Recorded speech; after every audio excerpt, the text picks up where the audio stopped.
ನಮಸ್ಕಾರ ಎಲ್ಲರಿಗೂ. ಕಥಾಲೋಕ ಕಥೆಗಳ ಸಂಗ್ರಹ. ನೀವು ನಮ್ಮ ಚಾನಲಿಗೆ ಹೊಸಬರಾಗಿದ್ದರೆ ಸಬ್ಸ್ಕ್ರೈಬ್ ಮಾಡಿ, ನಮ್ಮ ಕಥೆಗಳ ಪಯಣದಲ್ಲಿ ಪಾಲ್ಗೊಳ್ಳಿ. ಬನ್ನಿ ಇಂದಿನ ಕಥೆಯನ್ನು ಪ್ರಾರಂಭಿಸೋಣ. ಮುತ್ತಿನ ಹಾರ ಭಾಗ 35. ಪ್ರಾರ್ಥನಾ ಮತ್ತು ರಾಗಿಣಿ ಸವಿತಾ ಮನೆ ಮುಂದೆ ನಿಂತಿದ್ದರು. ದೊಡ್ಡ ಮನೆ, ತುಮಕೂರಿನ ಮನೆಯಷ್ಟು ದೊಡ್ಡದಾಗಿರಲಿಲ್ಲ, ಆದರೂ ಬಂಗಲೆಯೇ ಆಗಿತ್ತು. ಅಪಾರ್ಟ್ಮೆಂಟ್ ಆಗಿರದೆ ಪ್ರತ್ಯೇಕ ಮನೆ ಆಗಿರುವುದರಿಂದ ವಿಶಾಲವಾದ ಅಂಗಳವಿತ್ತು. ಸುತ್ತಲೂ ಎತ್ತರದ ಕಾಂಪೌಂಡ್. ಅಕ್ಕಪಕ್ಕದಲ್ಲಿ ಎಣಿಕೆ ಮಾಡುವಷ್ಟು ಮನೆಗಳಿದ್ದವು. ಇಬ್ಬರ ಕಣ್ಣುಗಳು ಗೇಟ್ ಪಕ್ಕದಲ್ಲಿರುವ ನಾಮಫಲಕದ ಕಡೆ ಹೋಗಿದ್ದವು. ರಾಮಲಿಂಗಪ್ಪ ರಾವ್ ಎಂದು ಪ್ರಸಾದ್ ತಂದೆಯ ಹೆಸರು ಬರೆದಿತ್ತು. ಪ್ರಾರ್ಥನಾಳ ಹೃದಯ ಬಡಿತ ಹೆಚ್ಚಾಗಿತ್ತು. ಹೌದು, ಇದೇ ಮನೆ ಎಂದು ಇಬ್ಬರು ಮತ್ತೊಮ್ಮೆ ದೃಢಪಡಿಸಿಕೊಂಡರು. ಇನ್ನೇನು ಗೇಟ್ ತೆಗೆದು ಒಳಗೆ ಹೋಗಬೇಕೆನ್ನುವಷ್ಟರಲ್ಲಿ ಸೆಕ್ಯೂರಿಟಿ ಗಾರ್ಡ್ ಶಂಕರಪ್ಪ ಇಬ್ಬರನ್ನು ತಡೆದಿದ್ದ. ಯಾರಮ್ಮ ನೀವು? ಯಾರು ಬೇಕಾಗಿತ್ತು? ಹೀಗೆ ಒಳಗೆ ನುಗ್ತಾ ಇದ್ದೀರಾ ಎಂದಿದ್ದ. ಅವರಿಬ್ಬರು ಬೆಚ್ಚಿ ಬಿದ್ದಿದ್ದರು. ಅವರು ಶಂಕರಪ್ಪನನ್ನು ಗಮನಿಸಿರಲಿಲ್ಲ. ನಿಜವೆಂದರೆ ಅವರಿಬ್ಬರಲ್ಲಿ ಯಾರಿಗೂ ಸೆಕ್ಯೂರಿಟಿ ಗಾರ್ಡ್ ಇರಬಹುದು ಎಂಬ ಯೋಚನೆ ಕೂಡ ಬಂದಿಲ್ಲವಾಗಿತ್ತು. ಅಂಕಲ್ ಕ್ಷಮಿಸಿ, ನಿಮ್ಮನ್ನು ನೋಡಿರಲಿಲ್ಲ, ನಾವು ಸವಿತಾ ಆಂಟಿನ ನೋಡಬೇಕಿತ್ತು ಎಂದು ಶಾಂತವಾಗಿ ಹೇಳಿದ್ದಳು ಪ್ರಾರ್ಥನಾ. ಯಾರು ಇಲ್ಲ ಅಂದರೆ ಹಾಗೆ ನುಗ್ಗಿಬಿಡೋದಾ? ಹಾಗೆಲ್ಲ ಯಾರ್ಯಾರನ್ನೋ ಬಿಡೋಕ್ಕಾಗಲ್ಲಮ್ಮ. ನೀವು ಯಾರಂತಾನೆ ಗೊತ್ತಿಲ್ಲ, ಇಲ್ಲಿಂದ ಹೋಗಿ ನೀವು. ಅರೆ ಇದೇನು, ನಾವೇನು ನುಗ್ತಾ ಇರಲಿಲ್ಲ, ಮನೆ ಒಳಗೆ ಹೋಗಬೇಕು ಅಂತ ಅನ್ಕೊಂಡಿದ್ವಿ. ಹೊಸಬ್ರು ಯಾರು ಈ ಮನೆಗೆ ಬರೋ ಹಾಗೆ ಇಲ್ವಾ? ಹಾಗಾದ್ರೆ ಅಷ್ಟಕ್ಕೂ ನಾವೇನು ಅಪರಿಚಿತರಲ್ಲ. ಸವಿತಾ ಆಂಟಿಗೆ ನಾವು ಯಾರು ಅಂತ ಗೊತ್ತು. ನಾವು ಅವ್ರದೇ ಆಫೀಸಲ್ಲಿ ತುಮಕೂರಲ್ಲಿ ಕೆಲಸ ಮಾಡ್ತಾ ಇದ್ವಿ. ರಾಗಿಣಿ ಸ್ವಲ್ಪ ಜೋರಾಗಿ ಹೇಳಿದ್ದಳು. ಪಾಪ ಚಿಕ್ಕ ಮಕ್ಕಳು ಅಂದ್ಕೊಂಡ್ರೆ ಅದಕ್ಕೆ ಪ್ರಸಂಗ ಮಾಡ್ತೀರಾ? ನೋಡಿ, ಸುಮ್ಮನೆ ಇಲ್ಲಿ ಬಂದು ಗಲಾಟೆ ಮಾಡಬೇಡಿ. ನಿಮ್ಮ ಜೊತೆ ಜಗಳ ಮಾಡೋಕೆ ಇಷ್ಟ ಇಲ್ಲ. ಅಮ್ಮ ಅವ್ರು ನೋಡೋಕೆ ಯಾರಾದರೂ ಬರ್ತಾರೆ ಅಂದರೆ ನಂಗೆ ಮೊದಲೇ ಹೇಳಿರ್ತಾರೆ. ನಿಮ್ಮ ಬಗ್ಗೆ ಯಾರೂ ಹೇಳಿಲ್ಲ, ನಡೀರಿ ಇಲ್ಲಿಂದ, ಗದರಿದ್ದ ಶಂಕರಪ್ಪ. ನಿಜವಾಗಿಯೂ ಸವಿತಾ ಮನೆಗೆ ಅಕ್ಕಪಕ್ಕದ ಮನೆಯವರು ಬಿಟ್ಟರೆ ಅವಳ ಅಣ್ಣ ವರ್ಷದಲ್ಲಿ ಒಂದೆರಡು ಬಾರಿ ಬರುತ್ತಿದ್ದ ಅಷ್ಟೆ. ಇನ್ನು ಬಂಧು ಬಾಂಧವರು ಎಂದು ಹೆಸರಿಗಷ್ಟೇ ಇದ್ದರು. ಅಷ್ಟರಲ್ಲಿ ಪ್ರಾರ್ಥನಾ ಪರ್ಸಿಂದ ಏನೋ ತೆಗೆಯಲು ತಡಕಾಡುತ್ತಿದ್ದಳು. ನೋಡಿ ಅಂಕಲ್, ID ಕಾರ್ಡ್, ನಾವು ಅದೇ ಕಂಪ್ನಿಲಿ ವರ್ಕ್ ಮಾಡ್ತಾ ಇದ್ದೀವಿ ಎಂದು ತನ್ನ PRR ಗ್ರೂಪ್ನ ID ಕಾರ್ಡನ್ನು ತೋರಿಸಿದ್ದಳು. ಅದನ್ನು ಕೂಲಂಕುಷವಾಗಿ ನೋಡಿದ್ದ ಶಂಕರಪ್ಪ ಒಳಗೆ ಹೋಗಲು ಅನುಮತಿ ನೀಡಿದ್ದ. ಏನೇ ಪ್ರಾರ್ಥನಾ, ಸೆಕ್ಯೂರಿಟಿ ಎಲ್ಲ ಇದ್ದಾರೆ ಪ್ರಸಾದ್ ಸರ್ ಮನೆಗೆ. ಎಷ್ಟು ಮಾತಾಡ್ಬಿಟ್ರು. ಮುಂದೊಂದು ದಿನ ನೀನೇ ಸೊಸೆಯಾಗಿ ಬರ್ತೀಯ ಅಲ್ವಾ, ಅವಾಗ ಗೊತ್ತಾಗತ್ತೆ ಅವರಿಗೆ ಎಂದು ತನ್ನ ಕೋಪವನ್ನು ಹೊರಹಾಕಿದಳು ರಾಗಿಣಿ. ನಾನು ಅಂದ್ಕೊಂಡಿರಲಿಲ್ಲ ರಾಗಿಣಿ, ತುಮಕೂರಲ್ಲಿ ಹೀಗೆಲ್ಲ ಇರಲಿಲ್ಲ ಅಲ್ವಾ. ಇರಲಿ, ಹೇಗೋ ಮನೆ ಒಳಗೆ ಬಂದ್ವಿ, ದೇವರು ದೊಡ್ಡವನು.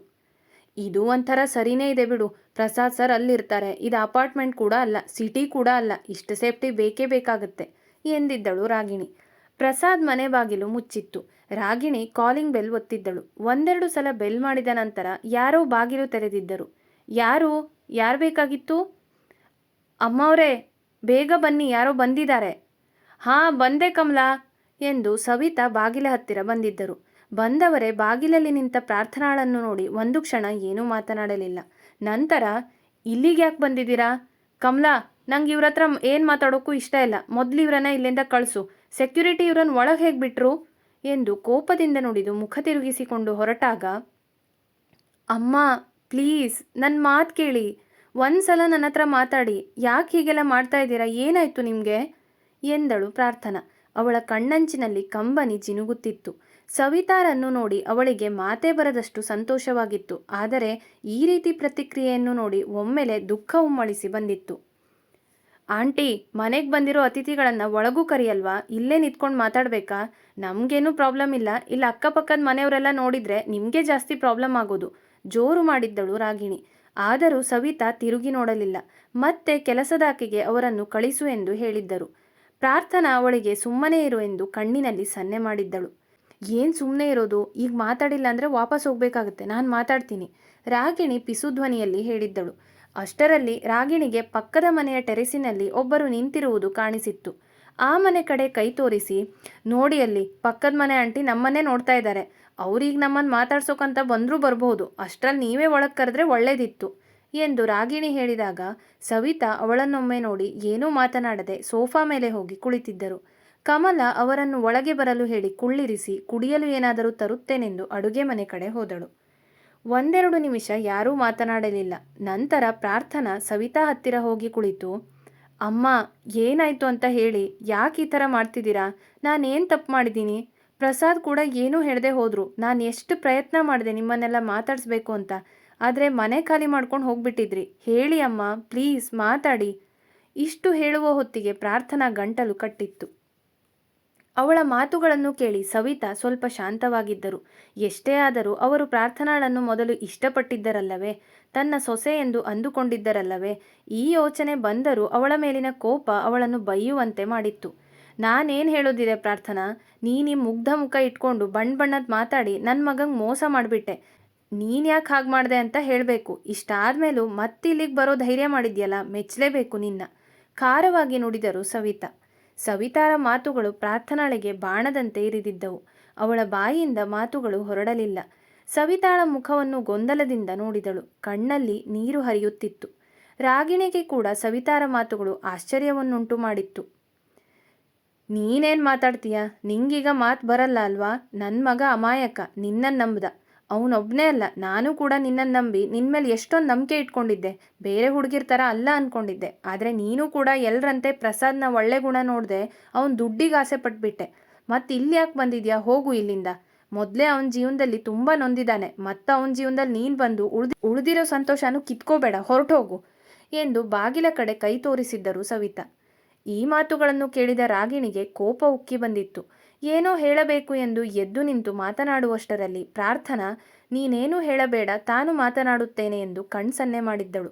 ಅಮ್ಮ, ನೀವೇನು ಹೇಳ್ತಾ ಇದ್ದೀರಾ ಅಂತ ನಂಗೆ ನಿಜವಾಗ್ಲೂ ಅರ್ಥ ಆಗ್ತಾ ಇಲ್ಲ. ಆದರೆ ಒಂದು ಮಾತು, ನಾನು ಪ್ರಸಾದ್ ದುಡ್ಡಿಗೆ ಆಸೆ ಪಟ್ಟವಳಲ್ಲ.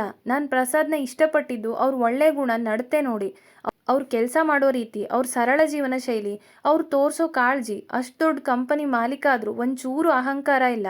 ಇದೆಲ್ಲ ನಂಗೆ ಇಷ್ಟ ಆಗಿದ್ದೇ ಹೊರತು ಅವ್ರ ದುಡ್ಡನ್ನು ನೋಡಿ ನಾನು ಪ್ರೀತಿ ಮಾಡಿದ್ದಲ್ಲ. ಹೇಳಬೇಕಂದ್ರೆ ನಂಗೆ ಅದರ ಅವಶ್ಯಕತೆನೇ ಇಲ್ಲ ಎಂದ ಪ್ರಾರ್ಥನಾ ಕಿಟಕಿಯ ಹತ್ತಿರ ಹೋಗಿ ಕಣ್ಣೊರೆಸಿಕೊಳ್ಳುತ್ತಾ ನಿಂತಿದ್ದಳು. ಆಂಟಿ, ಪ್ರಾರ್ಥನಾ ಹೇಳ್ತಾ ಇರೋದು ನಿಜಾನೇ. ಅವಳು ಪ್ರಸಾದ್ ಸರ್ನ ತುಂಬ ಇಷ್ಟಪಟ್ಟಿದ್ಲು, ಈಗಲೂ ಇಷ್ಟಪಡ್ತಿದ್ದಾಳೆ. ಪ್ರಸಾದ್ ಸರ್ ಏನು ಹೇಳ್ದೆ ಅವಳನ್ನು ಬಿಟ್ಟು ಹೋಗಿದ್ದು. ಆಗ ಅವಳು ಎಷ್ಟು ಕಷ್ಟಪಟ್ಟಿದ್ದಾಳೆ ಅಂತ ನಂಗೆ ಗೊತ್ತು. ಹಾಗೇನಾದರೂ ಅವಳು ದುಡ್ಡಿಗೆ ಆಸೆ ಪಟ್ಟಿದ್ರೆ ಇಷ್ಟೊತ್ತಿಗೆ ಯಾವುದೋ ಒಂದು ಶ್ರೀಮಂತ ಹುಡುಗನನ್ನು ನೋಡಿಕೊಂಡು ಖುಷಿಯಿಂದ ಮದುವೆಯಾಗಿ ಸೆಟ್ಲಾಗಿಬಿಡ್ಬೋದಿತ್ತಲ್ವಾ. 2 ವರ್ಷ ಆಯಿತು ಪ್ರಸಾದ್ ಸರ್ನ ಅವಳು ನೋಡಿದೆ, ಮಾತಾಡಿದೆ. ಆದರೂ ಅವಳ ಮನಸ್ಸಲ್ಲಿ ಇನ್ನೂ ಅವರೇ ಇದ್ದಾರೆ. ಅದಕ್ಕೆ ಅಲ್ವಾ ನಾವು ಇಷ್ಟು ಕಷ್ಟಪಟ್ಟು ಇಲ್ಲಿ ತನಕ ನಿಮ್ಮನ್ನು ಹುಡ್ಕೊಂಡು ಬಂದಿದ್ದು ಎಂದು ಶಾಂತಿಯಿಂದ ರಾಗಿಣಿ ಸವಿತಾಗೆ ಅರ್ಥ ಮಾಡಿಸುವ ಪ್ರಯತ್ನ ಮಾಡಿದ್ದಳು.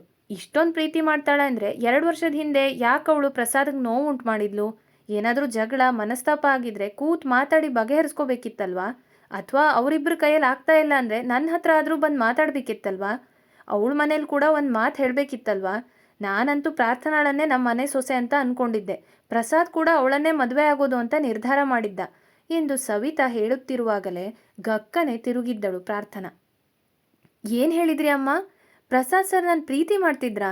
ಮದುವೆ ಆಗಬೇಕು ಅಂತ ಅಂದ್ಕೊಂಡಿದ್ರಾ? ಖುಷಿಯಿಂದ ಕೇಳಿದ್ದಳು ಪ್ರಾರ್ಥನಾ. ಈ ಮಾತನ್ನು ಕೇಳಿದ ಸವಿತಾ ಒಮ್ಮೆ ಗೊಂದಲದಿಂದ ಅವಳನ್ನೇ ನೋಡಿ, ಇದ್ಯಾವ ಹೊಸ ನಾಟಕ? ಮಾಡೋದೆಲ್ಲ ಮಾಡಿ ನೋವು ಕೊಟ್ಟಿದ್ದಲ್ದೆ ಈಗ ಈ ರೀತಿ ಪ್ರಶ್ನೆ ಕೇಳ್ತಾ ಇದೀಯಾ? ಕೇಳಿದರು ಸವಿತಾ. ಥಟ್ಟನೆ ಎದ್ದು ನಿಂತ ರಾಗಿಣಿ, ಏನೋ ಮಿಸ್ ಹೊಡಿತಾ ಇದೆ ಆಂಟಿ, ನೀವೇನು ಹೇಳ್ತಿದ್ದೀರಾ ಅಂತ ನಮ್ಗೆ ಅರ್ಥ ಆಗ್ತಾ ಇಲ್ಲ. ನಾವು ಹೇಳಿದ್ದನ್ನು ನೀವು ನಂಬೋಕೆ ತಯಾರಿಲ್ಲ. ಇಲ್ಲೇನೋ ತಪ್ಪಾಗಿದೆ ಅಂತ ಅನಿಸ್ತಿದೆ ಎಂದು ಹೇಳಿದಾಗ, ಹೌದು, ಇಲ್ಲಿ ನಿಜವಾಗ್ಲೂ ತಪ್ಪಾಗಿದೆ. ಆದರೆ ಎಲ್ಲ ಮಾಡಿದ್ದು ಇವಳೇ. ಪ್ರೀತಿ ಮಾಡ್ತಿದ್ರ ಅಂತ ಕೇಳ್ತಿದ್ದಾಳೆ ಈಗ. ಯಾಕೆ, ಅವಳಿಗೆ ಗೊತ್ತಿಲ್ವಾ? ನೋಡಿ, ನಂಗೆ ನಿಮ್ಮಿಬ್ಬರ ಹತ್ರ ಜಗಳ ಮಾಡೋಕೆ ಇಷ್ಟ ಇಲ್ಲ. ಅದು ಒಳ್ಳೆಯದೂ ಅಲ್ಲ. ಆಗಿದ್ದಾಗೋಗಿದೆ, ಇಲ್ಲಿಂದ ಹೋಗಿ ನೀವು, ಕೋಪದಿಂದ ಹೇಳಿದರು ಸವಿತಾ. ಗೊತ್ತಿಲ್ಲ ಅಮ್ಮ, ನಿಜವಾಗ್ಲೂ ನಂಗೆ ಗೊತ್ತಿರಲಿಲ್ಲ ಪ್ರಸಾದ್ ನನ್ನ ಪ್ರೀತಿ ಮಾಡ್ತಾ ಇದ್ದಾರೆ ಅಂತ. ಈಗ ಇದನ್ನು ಕೇಳಿ ನಂಗೆ ತುಂಬ ಸಂತೋಷ ಆಗ್ತಿದೆ ಎಂದು ಹೇಳಿದ್ದಳು ಪ್ರಾರ್ಥನಾ. ಅವಳ ಕಣ್ಣಲ್ಲಿ ಹೊಳಪಿತ್ತು. ಸವಿತಾ ಅವಳ ಮುಖವನ್ನೇ ತಿಟ್ಟಿಸಿ ನೋಡಿದಳು. ಹೌದು ಆಂಟಿ, ನಾವು ಹೇಳ್ತಾ ಇರೋದು ನಿಜಾನೇ. ಈ ವಿಷಯ ನಮ್ಗೆ 2 ವರ್ಷದ ಹಿಂದೆನೇ ಗೊತ್ತಿದ್ರೆ ಇಷ್ಟೆಲ್ಲ ಗೊಂದಲ ಆಗ್ತಿರ್ಲಿಲ್ಲ, ಇಷ್ಟೊಂದು ಸಮಸ್ಯೆ ಕೂಡ ಆಗ್ತಿರ್ಲಿಲ್ಲ. ಒಂದ್ಸಲ ನಮ್ಮ ಮಾತು ಕೇಳಿ ಕೂತ್ ಮಾತಾಡಿ ಎಲ್ಲ ಸಮಸ್ಯೆನೂ ಪರಿಹಾರ ಮಾಡೋಣ ಪ್ಲೀಸ್ ಎಂದು ರಾಗಿಣಿ ಬೇಡಿಕೊಂಡಿದ್ದಳು ಸವಿತಾಳನ್ನು. ಈಗ ಸವಿತಾಗೂ ಇಲ್ಲಿ ಏನೋ ತಪ್ಪಾಗಿದೆ, ಮಾತನಾಡಬೇಕು ಮೊದಲು ಎಂದು ಅರ್ಥವಾಗಿತ್ತು. ಹೌದು ಎಂಬಂತೆ ತಲೆಯಾಡಿಸಿ ಸುಮ್ಮನೆ ಅವರ ಮಾತುಗಳನ್ನು ಕೇಳಲು ಕುಳಿತಿದ್ದರು. ಮುಂದುವರೆಯುವುದು.